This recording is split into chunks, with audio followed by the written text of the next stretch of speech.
In the late 1980s, the US state of Virginia was struck by a cruel killer. He was so prolific, so horrible, so extreme. We're not dealing with an ordinary killer. His violent campaign spreading terror. If you're not feeling safe where you are, then just nail your window shut. This place was like scared to death. The murders were slow and sadistic. The strangulation, tightening it, releasing it, reviving her, doing it again and again and again. But what drove these heinous crimes? What is sadistically important is that he is in total control over the victim. He was a bad guy. Was the twisted perpetrator born to kill? Richmond is sort of a compact city. There's a healthy mix of people who are well off and people who are not. In the mid-1980s, the affluent areas of Virginia's capital were far removed from its more troubled neighborhoods. Richmond was sort of a sleepy southern town.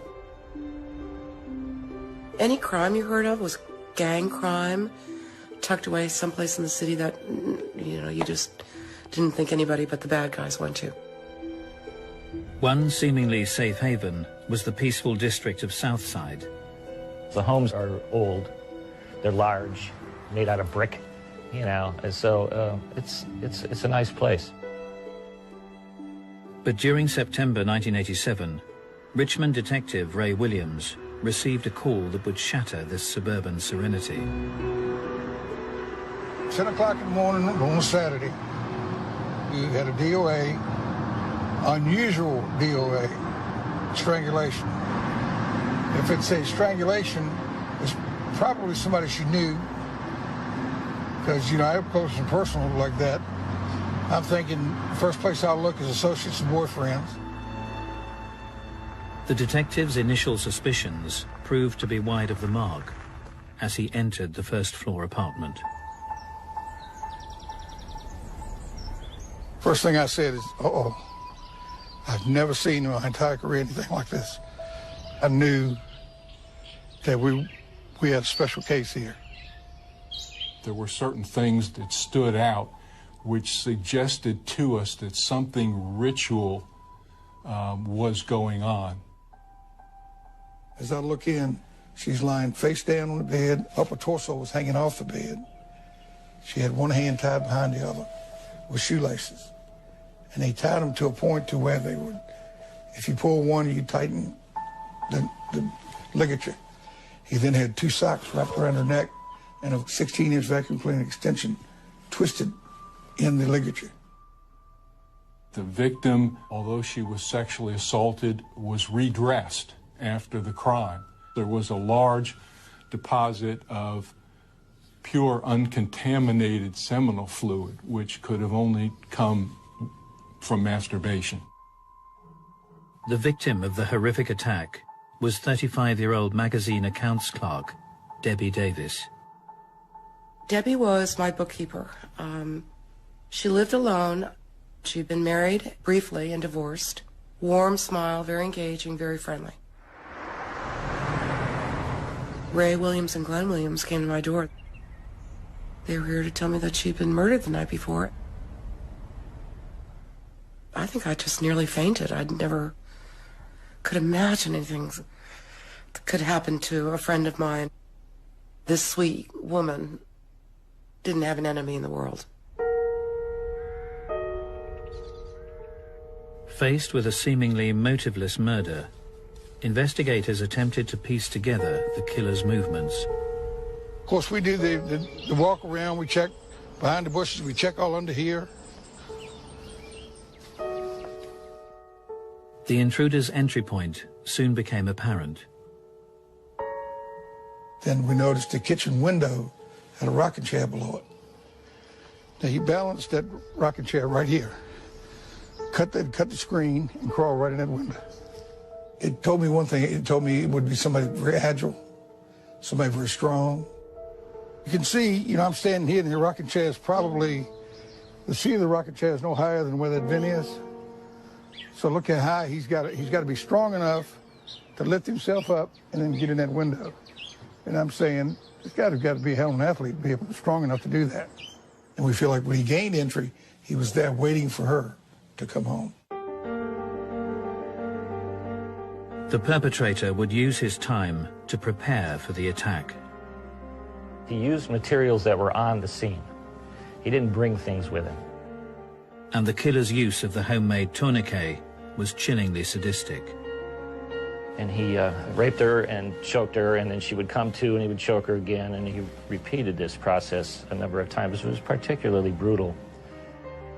As the details became known, when we found out exactly how he did kill her, it was really awful. It was really terrible. He did awful things. He tortured her. He strangled her and tortured her and watched her die, like squeezing a little baby bird. That's what he did. As detectives investigated the macabre crime scene, they soon realized they were dealing with a meticulous adversary. When I get my reports back from forensics, there's no hair, no fibers, no physical evidence, no nothing. No witnesses, nobody talking about it. The police didn't have any immediate idea how the killer might be related to the victim. Usually they can figure that out fairly quickly. In this case, they clearly didn't. You know, this guy's awfully bold to go in and do the things he did to her with people in the apartments next door. Yet nobody heard anything. The Southside residents were shocked by the brutal slaying. But the silent killer was already planning to terrorize their neighborhood again. In September 1987, the Southside district of Richmond, Virginia, suffered a horrific murder at the hands of a sadistic killer. 35-year-old Debby Davis was strangled in her own home in a prolonged, twisted attack. Police struggled to find a lead, and 2 weeks later, Detective Ray Williams was called to peaceful Southside once more. Quiet neighborhood, look, hear the birds. It's middle class, nice homes, very low in crime, including burglaries. Very seldom you get a street robbery.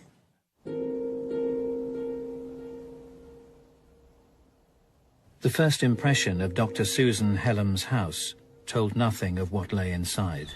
No evidence of forced entry in the front. Walk in, go back to the kitchen. Didn't see anything disturbed. Police were acting on a gruesome discovery made by the doctor's husband on his return home after a late night at work. Went upstairs, the bed was messed up, the sheets were all in disarray, and I could see the louvered doors on the closet that were open. And as I look over, I could see her hip and legs outside the closet. Dr. Susan Hellam's a neurosurgeon at the Medical College of Virginia was found. She was, in addition to sexually assaulted identical to Debby Davis, she was savagely beaten. We're not dealing with an ordinary killer. We're dealing with a very unique personality. It was clear that whoever had killed her had surprised her somehow, had gotten into the home through an open window. The perpetrator had demonstrated exceptional agility. He gained entry. He climbed up a fence on the second floor and cut the screen and climbed in there. I think he's probably hiding in the closet when she gets home. He lets her take her earrings off, lets her take her watch off, lays it on the table. I think it's when he attacked her. One of the most brutal murders I've ever seen. As with the killing of Debby Davis 2 weeks earlier, the intruder had meticulously covered his tracks. Nothing was left, not a fingerprint, not a hair, nothing that could be used to identify the perpetrator of the crimes. The only thing that was left were seminal secretions. Investigators were also horrified to discover the sadistic use of a homemade tourniquet. The florid petechiae in her eye caused the medical examiner to suggest that the strangulation of her might have taken up to 20 minutes or more. It was a situation of tightening it, to cause her to suffocate, releasing it, reviving her, doing it again and again and again. What is sadistically important is that he is in total control over the victim, and having her die slowly and having her suffer and having her know that he is in complete control of her life is arousing to him. And so he's going to try to prolong her agony as much as he possibly can in order to satisfy himself. The unique sadistic traits displayed in both the Southside killings brought police to a chilling conclusion. We knew at that point in time that something was going on. The rituals, the alteration of the crime scene were identical in both scenes, so we knew we were looking for one person. I said, it's the same son of a bitch killed Debby Davis, killed her. And I mean, the city went into a panic.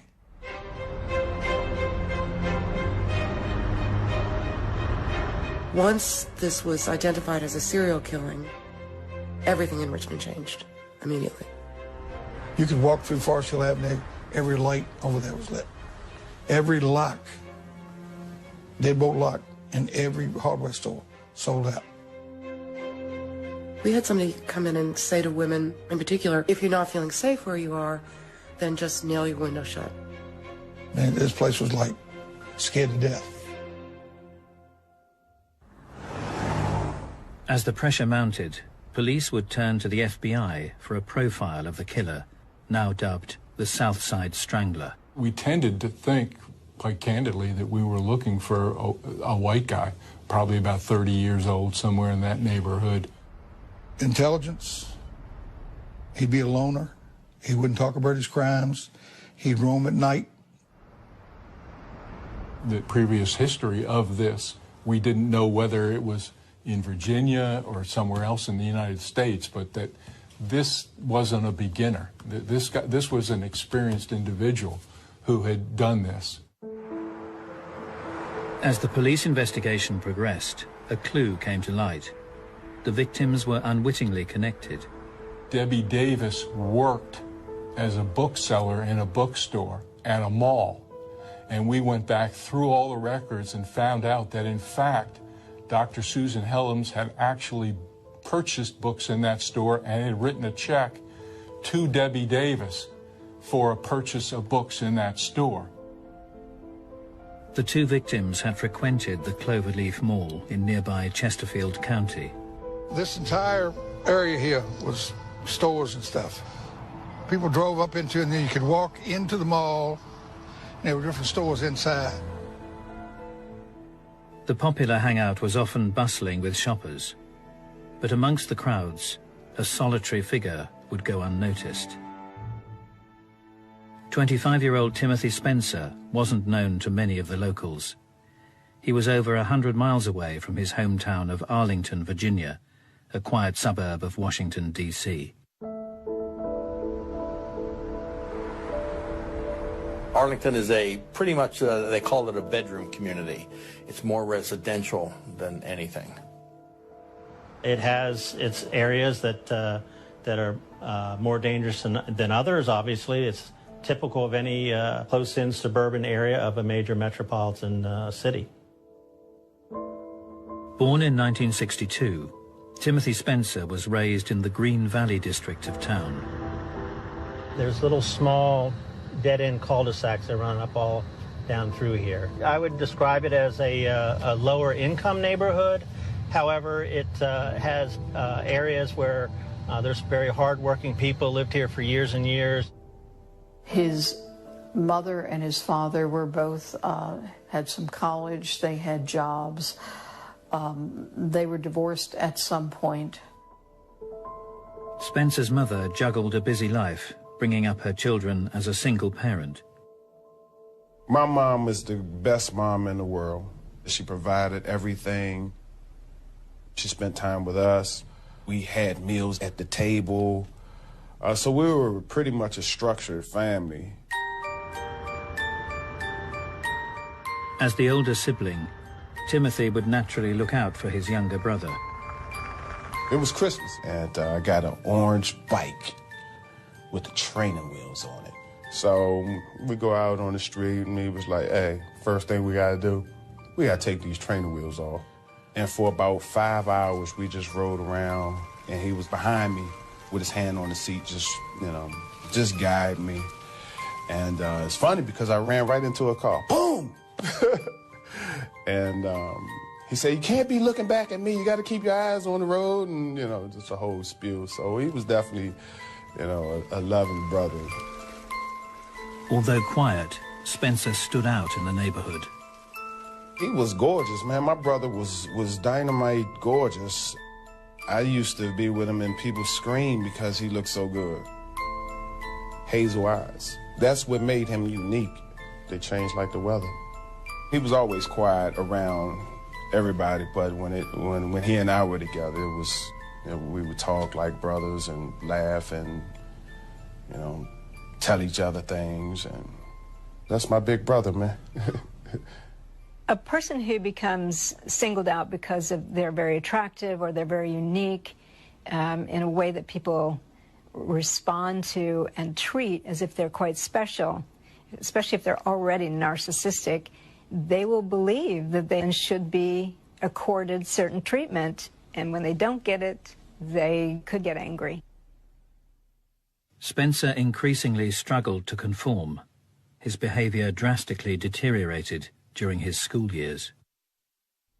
He was a poor student. He was difficult. He may have been intelligent enough, but did very little in school. At some point when he was, I think, about 12 years of age, he was urinating, he was defecating in the public area in the school. But Timothy's rebellious actions were not confined to childish pranks. He also had history as an arsonist. It kind of is up above where the cul-de-sacs are. That's where he had burned a car. Fire setting gives an individual a sense of control, a sense of power, a sense of domination. Because with a match, you could burn down a building, you could put a car on fire, and this type of powerful control is stimulating for some of these individuals. 13 years later, Richmond's South Side was reeling from 2 sadistic strangulation murders. And now, just outside the city limits, the killer would strike again. Diane Cho, she was a young girl, 15 as I recall, and she lived in Chesterfield County. The teenager was a diligent student with her sights set on medical school. On November the 21st, she had ended the day at her computer, studying in her bedroom. It happened on a Saturday, I believe. I get a call from Chesterfield. They said, Ray, we got a 15-year-old kid strangled and tied just like your victims were. On arrival at the Cho's apartment, the Richmond detective would be shocked by the perpetrator's audacity. Her brother was in the next bedroom. Her parents were there when he came in. So he comes in, duct tapes her, ties her wrist and everything. She was actually raped and strangled in her bedroom. The agile killer had struck in the dead of night. The entry point through a window was consistent with his prior murders. And he spent, quite a bit of time in there with her, and apparently he never made enough noise to wake up her parents who were in this house. She was covered with a sheet draped across her private areas. Anyone who's posing victims in a specific way is trying to extend the crime scene. They want something to radiate out from their crimes in a way that will make them feel powerful again, just thinking about it. Previous cases had led FBI profilers to suggest that the perpetrator was statistically more likely to be white. But a discovery at the crime scene suggested otherwise. He left one hair inside, rolled up. It was rolled up in the bed sheet. So they collected that, and all they could tell us was it's consistent with being a Negroid hair. But as detectives set to work on this long-awaited lead, they were unaware that the killer was about to strike again. During the autumn of 1987, the prosperous city of Richmond, Virginia, was struck by a serial killer. The Southside Strangler had thrown the state capital into turmoil, with the sadistic killing of 3 women. Little evidence other than seminal fluids had been left at the crime scenes, although investigators would establish a link between the victims. All had frequented the popular Cloverleaf Mall. Diane Cho lives less than a mile from here. Debby Davis worked here at a bookstore, and Susan Helms shopped here often. And the Cloverleaf Mall was still a popular hangout for 25-year-old Timothy Spencer. The pensive loner had plenty to reflect on as he seemingly watched the world go by. He had been in trouble of various kinds since he was about 9 years of age. He got into crime early and stayed in it. Travis Spencer recalls how his older brother's behavior deteriorated on the streets of his hometown of Arlington. It was several guys that pretty much terrorized the neighborhood, and he just happened to be one of them. Now, if thieving was a sport, he would have been number 1. If you told me he stole your hubcaps, I would believe that. If you would have told me he stole your eyebrows, I would believe that. My only previous experience with him was the burglary from when he was a juvenile. All I remember is that I had to get his mother's permission to get his fingerprints. Because I thought that I had to do that as well to be accepted. I had a friend of mine, we go in the store, we had stolen some candy. The guy jumps around the corner and says, "Stop, thieves!"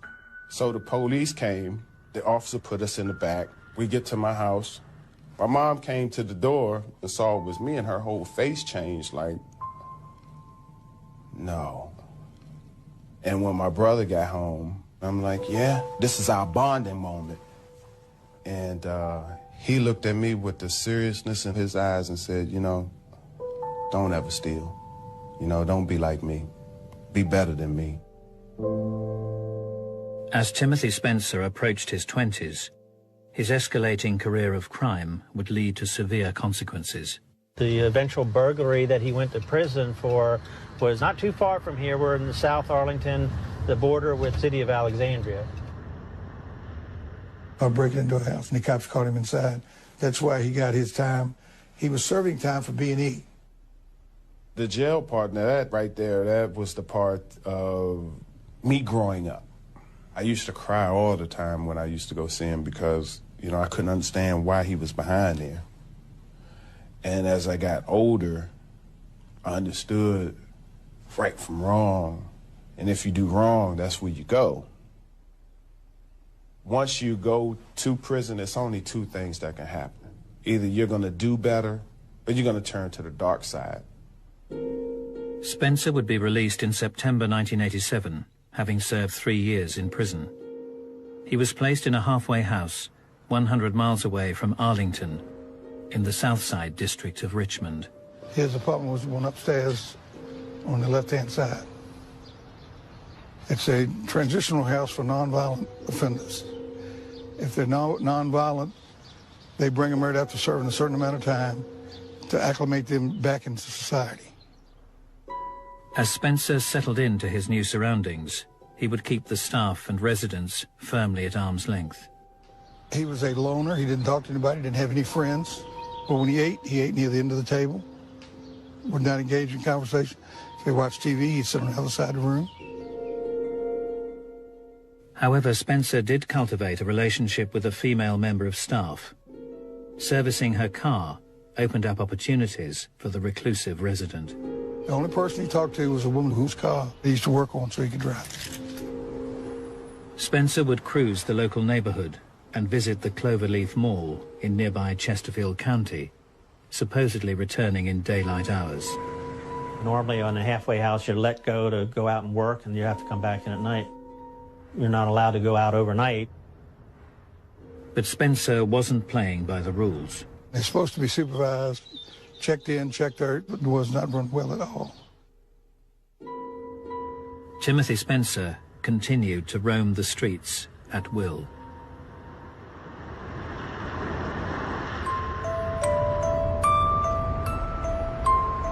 As the residents of Richmond continued to be plagued by the South Side Strangler, 100 miles to the north, the city of Arlington appeared to be far removed from the killer's grip. We're in a section of South Arlington, a very nice, quiet community. It's very close to Washington. I believe actually that Richard Nixon lived there at one time before he became president. Very, very pleasant and very convenient place to live, and very little crime. As the end of November approached, the local community was preparing for Thanksgiving weekend. One such resident was publications editor Susan Tucker. Susan was a young professional, kind of slight of build that was a little quiet and pretty much kept to herself and didn't have a bad bone in her to bear any ill will towards anybody.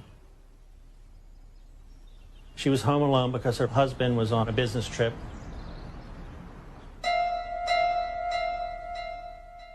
As Thanksgiving weekend drew to a close, Arlington detectives were called to Susan's address in the Fairlington district. My partner, Joe Horgus, and I, we were both off duty when we got the call. On the outside, it was pointed out to me where it was suspected the point of entry, which was like a basement window. Underneath these metal balconies, there'd be a small window that's used to ventilate a laundry room or a basement area. Things were ransacked. You come up the steps. Right at the bottom of the steps was a purse that was scattered. The contents of it were strewn around.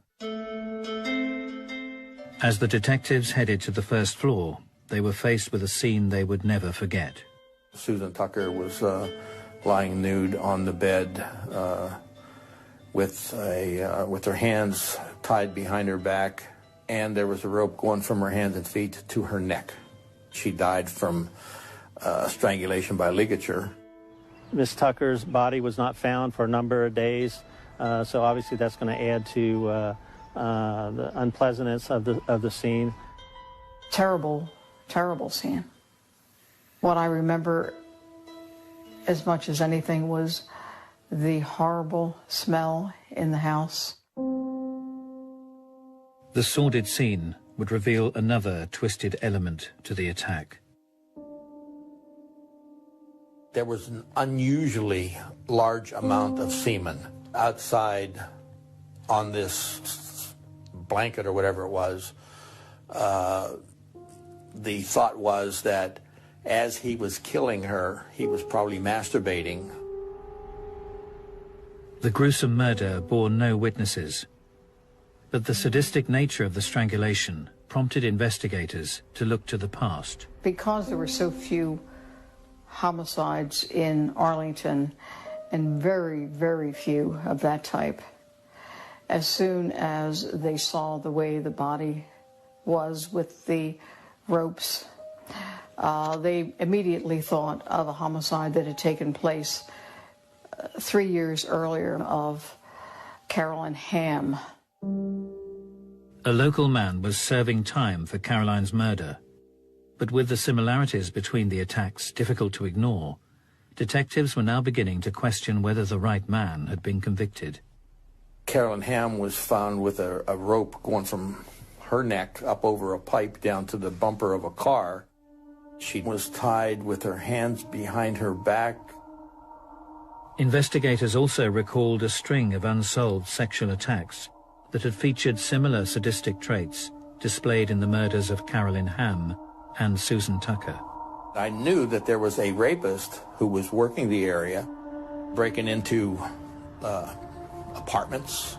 They called him the black masked rapist. He was so prolific. He was in a home with his ropes, waiting for a woman to come home. Had to be one of the scariest things imaginable. I called the FBI profile unit. They agreed that the odds are that this black rapist is my murderer. And they gave me some vital information that when the first girl was raped, The perpetrator took her from one area and took her to another area. There's a real good chance that the suspect lived in that area because he would have taken her to somewhere where he was comfortable. The reason they're within a comfort zone is because they're trying to do this in a way that they won't get caught. They know the streets, they know, the patrol cars, they know various things about the buildings that they might be entering and the person they've been following and the person who seems to be vulnerable. So there'll be kind of a buffer area around their immediate home or business. As Arlington detectives focused their efforts, potential suspects were whittled down. There was someone that had been bothering me 5 or 6 years earlier who was doing burglaries. All of a sudden, I remembered Timmy, and then Timmy Spencer came. The 25-year-old career criminal had been brought up in the Green Valley area of Arlington. His family home was located just a short distance from the site of the first rape in 1983. Detectives also established that the 25-year-old Arlington man had recently been released from prison. So we called up the parole office, and that's where we found out that he was actually in a halfway house in Richmond. And then, of course, we became involved with Arlington, and we started to piece all this together. We met with Detective Ray Williams. It would soon become apparent that Spencer could have been responsible for far more than the succession of rapes and murder of Carol Hamm. Arlington and Richmond detectives discovered shocking similarities between the more recent murders in the two districts. The movements of Timothy Spencer were also impossible to ignore. Got the sign-out sheets from Halfway House. Every time he was signed out, coordinated with every murder. Not only did he sign out for every one of the murders down in Richmond, but he requested and received a furlough or whatever it is to come to Arlington for Thanksgiving, the weekend that Susan Tucker was killed. As detectives delved into Spencer's history, they would discover a disturbing pattern of behavior. The big circumstance that came to mind during the FBI's profile was the arson. Every indicator shows that he went through a transition of escalation. He started as breaking into homes, and then he would break in and he would defecate and so forth and so on, and he gradually grew. There were many where he broke into one house and then took things and went next door and waited for a woman to come home. Often somebody who becomes a sexual offender starts with sexual burglary, because it's like an experiment to see if they can, what they can get away with. If they enjoy that, they will now progress to trespassing against the person, which usually is some kind of molesting or rape, and then that can lead to torture, sex torture, or murder. Having established a clearer picture of their suspect, police made the decision to take Spencer in. We were on the street outside the halfway house when he came. We walk in, cuff him, take him to headquarters. I interviewed him for 12 hours. He never admitted anything. I don't know what you're talking about. He spoke well. He didn't use a lot of street slang. There were times when I would thought, do we really have the right guy? But I think for the most part, we were pretty confident we did. However, the horrific crimes had been perpetrated by a careful and calculating killer. With limited circumstantial evidence to call on, there was a danger that Spencer might yet walk free. Following a series of sadistic sexual murders in Virginia, Arlington and Richmond police had combined forces to arrest Timothy Spencer at a halfway house. The detective's case was based on circumstantial evidence, but recent advances in forensic science would offer them an unprecedented opportunity. As far as I can tell, it goes down in U.S. history. We were the first DNA murder case. Although police were dealing with a meticulous adversary, they were hoping to match Spencer's blood sample with deposits of semen found at the crime scenes. We immediately arrested him. We got his DNA. We checked it. And of course, everybody was holding their breath until, oh, when is the sample going to come back? Back then, it took several weeks. You know, we would sit around and wait. If there wasn't a match, then it wasn't Timothy Spencer. And to be honest, we were all going to have egg on our faces. But it matched. It matched to the crime in Arlington. It matched to 2 of the 3 crimes in Richmond. So we had 3 cases with DNA evidence. Forget about who it was. We knew who it was. It was then, how do we convince the jury? Police continued to build their case. They had observed Spencer's movements at the Cloverleaf Mall, a location that had been frequented by 3 of the victims. Sat in the middle of the mall for hours, watching the women, just looking at them.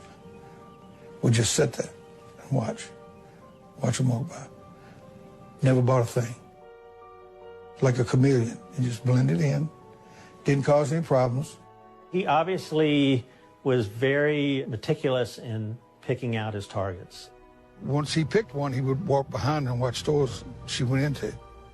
We were able to produce some evidence that showed that this may be the location where he would pick these individuals out. Between July 1988 and June 1989, Spencer would face charges for the rapes and murders of 4 women in Arlington and Richmond. Although implicated in the murder of Carol Hamm and the series of Arlington rapes, prosecutors decided to try him on only the most recent murders. I never saw any indication that he was at all troubled by what he was hearing in court. He just sat there. Disturbingly, the defendant would come to life as prosecutors distributed images from the horrific crime scenes. He wanted to see those pictures. I mean, he was actually, defense tables here and the jury boxes here. He's actually leaning over, looking at every picture. Timothy Spencer was so bad, there was no way in the world that even as opposed to the death penalty as I was going to take a chance on him ever getting out on the street again. He was a bad guy. Spencer was found guilty of the murders of Richmond residents Debby Davis, Susan Helms, and Diane Cho, and of Arlington resident Susan Tucker. The man previously convicted of Carol Hamm's murder would be pardoned and released.